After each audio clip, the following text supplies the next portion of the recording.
আজ থেকে মনে মনে আমরা ওয়াদা করব, আমাদের ছোট্ট ছোট্ট বাচ্চা যারা আছে তাদেরকে মক্তবে পাঠাবো।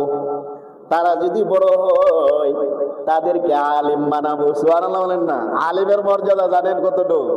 আমি যে চেয়ারটা বইছি মান করবেন না, এই চেয়ারে আমাদের মতো আলেমরাই বসে, ঠিক কিনা? তোমার কথা কর না কেন?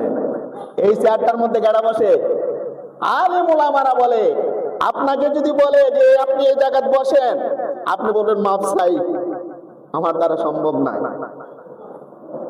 আমি যখন আলোচনায় করি বড় স্টেজের মধ্যে,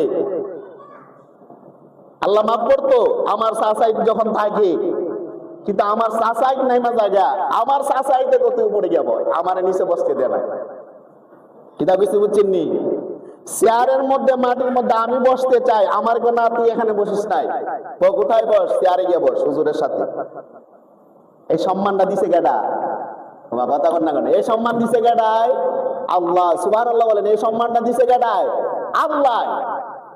কিন্তু আমি যদি এই শিক্ষায় শিক্ষিত না হইতাম, তাহলে আমার কইতো বরঞ্চ মাটির মধ্যে বসায় রাখতো, তুই মাটিতে বস।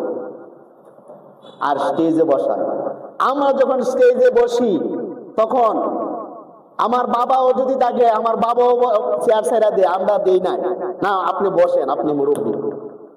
এরপরেও বসাই রাখি, কারণ সম্মান দিত। বাবা তো বাবাই। সুবহানাল্লাহ বলেন না? বাবা তো বাবাই, বাবার তুলনা আছে?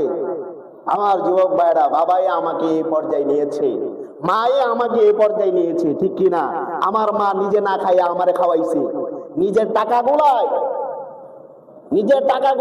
নিজের ক্ষেত্রে খরচ না কইরা, ভোগ বিলাসিকতা না করে টাকাগুলা জমাইছে। জমাইয়া এখন যখন আমি চাইছি আমাকে আম্মা মাদ্রাসায় বেতন দিতে হবে, মাদ্রাসায় বই কিনতে হবে, চাওয়ার সাথে সাথে মা টাকাটা দিয়ে দিছে, ঠিক না? আমার বন্ধুরা, আমরাও তো তাই করি।